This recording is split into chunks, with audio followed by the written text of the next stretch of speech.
Salut à tous, c'est Di. Alors aujourd'hui, je vais vous montrer comment passer de ça à ça, juste après le générique.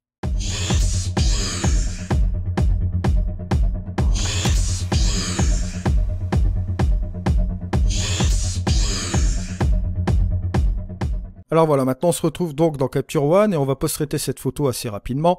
Si vous souhaitez néanmoins vous procurer le logiciel, je vous invite à faire l'essai gratuit de 30 jours, bien évidemment, qui est disponible dans le bas de cette vidéo.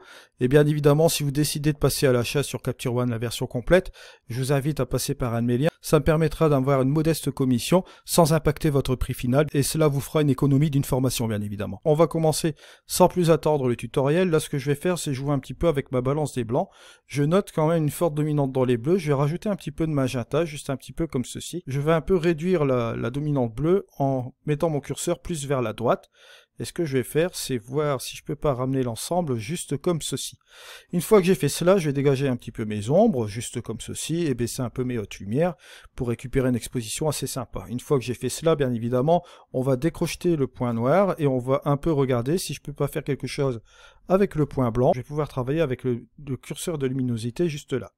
Je récupère un petit peu cette exposition-là, j'ai boosté aussi un peu mon curseur d'exposition, juste comme ceci. Là, on voit qu'on a une image qui est quand même relativement sympa. Ce que je vais faire, c'est rajouter un petit peu de contraste, juste comme ça. Ça va contraster forcément le premier plan qui va être ici. Là, je note que je dois faire quelque chose sur mon image. Ce que je vais faire tout de suite, c'est appliquer par exemple un filtre gradué, juste comme ceci, que je vais descendre comme ça. D'accord ? Juste ici. Ce que je vais faire, c'est appliquer un petit peu de clarté, appliquer un petit peu de structure, et bien évidemment, je vais un peu décontraster la scène pour essayer de faire ressortir tous ces petits trucs de relief là. Et je vais ramener également les niveaux un peu par ici, au niveau des tons moyens, comme ça.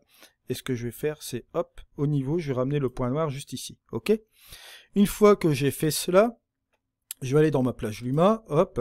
Ce que je vais faire, c'est dégager les ombres pour pas que ça s'applique trop sur les rochers comme ça, mais je vais l'appliquer un petit peu progressivement quand même, ok, pour faire cet effet là. Une fois que j'ai fait cela, je vais appliquer forcément un 16/9, vous allez voir, ça va aller très vite. Le ciel n'est pas forcément intéressant, mais je vais quand même regarder une petite partie, donc je vais faire ça. Je vais peut-être le monter ici, parce que je vois que cette petite vague là, ce petit trou là n'est pas trop intéressant, donc je vais commencer l'image à partir de cela, et je vais appuyer tout simplement sur la touche entrée. Voilà, juste comme ceci. Si je fais une petite estimation de mon image, je vais faire le plein écran, et regardez, on a quelque chose déjà qui jette avec la petite vague là, qui arrive juste ici, avec ce petit truc là, c'est assez sympa. Une fois que j'ai fait cela, bien évidemment, on va essayer de voir si on peut pas faire quelque chose de plus avec cette image. On va revenir un petit peu en arrière, bien évidemment, et là on va jouer un peu avec la courbe. On va utiliser la courbe Luma peut-être. On va interagir sur la luminosité, uniquement la luminosité sans impacter les couleurs. Là, je vais baisser un petit peu cette luminosité pour faire ressortir tout ce relief de ces vagues, vous voyez, juste comme ceci. Et on arrive sur un côté vraiment dramatique au niveau de l'image, qui n'est vraiment pas trop mal. On va interagir simplement encore sur cette vague avec ce filtre gradué, je vous le rappelle. On va commencer à remettre encore de nouveau un calque rempli cette fois-ci. Et là, on va utiliser la courbe RVB. Et là, on va appliquer une petite pointe de contraste sur toute l'image. Juste comme ça, légère, un petit soupçon, voilà, juste comme ceci. On a un côté vraiment qui est dramatique. Ensuite, on va pas s'embêter, on va aller dans les couleurs, et on va aller dans ces petites couleurs qui sont là, d'accord, la balance des couleurs, et là on va commencer à balancer quelque chose d'assez spécial. On va refroidir un petit peu l'image, et réchauffer forcément dans les hautes lumières, ça c'est la tendance habituelle, on va ramener même juste comme ceci, et grâce au curseur des tons moyens, on va essayer de trouver quelque chose, une couleur de liaison bien évidemment, entre les deux couleurs. On pourrait très bien tourner en horloge avec ces trucs là, et booster la saturation bien évidemment avec ce curseur là, mais moi je préfère jouer bien évidemment avec cela. Ça donne un petit peu plus de créativité pour trouver la couleur, ça fait moins mécanique et moins robotique. Donc on va utiliser cela comme ceci, vous voyez on a un effet qui est assez sympa, une couleur qui est vraiment très belle. Je vais appuyer sur Alt et je vais faire un avant-après juste comme ceci, avant la couleur, avant-après, vous voyez qu'il y a un truc sympa là. Et je commence à voir qu'on arrive sur quelque chose vraiment de très très fort. On va un peu désaturer tout ça pour arriver sur un résultat comme celui-ci.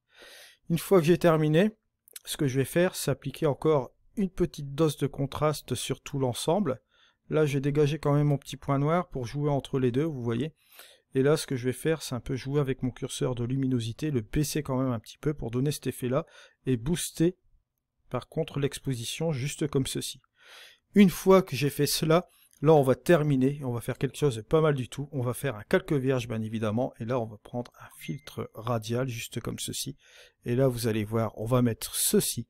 On va mettre ce truc-là, et on va simplement baisser l'exposition progressivement pour bien insister sur le côté dramatique de la vague. Je vais prendre même cette petite partie-là, et bien évidemment ce truc-là, vous voyez, on va faire un petit truc assez sympa. On va donner un petit côté dramatique, mais vraiment dramatique de chez dramatique à cette photo. Vous allez voir, juste comme ceci, je vais baisser même un petit peu mes hautes lumières. Voilà, je vais bien insister sur ce truc-là. Je vais déplacer un petit peu pour donner un petit peu plus de luminosité par là. Et là, on va mettre simplement un calque de réglage vierge. On va prendre notre petit pinceau, on va aller dans l'exposition, on va baisser l'exposition un peu comme ceci. On va s'amuser un peu à faire du détourage au niveau des vagues, sans aucun souci. Vous voyez, on va dessiner encore plus les vagues, essayer de faire du relief encore plus dans ces vagues-là.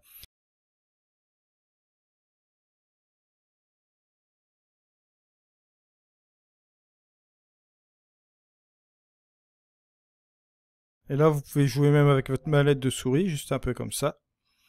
Et en mettant à moins 0,1, ça peut être sympa, vous voyez. 0, moins 0,1, on arrive à ce résultat-là qui est vraiment super sympa. Et là, je mets le mode diaporama, regardez le résultat. On a un truc vraiment sympa, vous voyez. Je vous remercie de m'avoir suivi, c'était Eddy. Allez, ciao!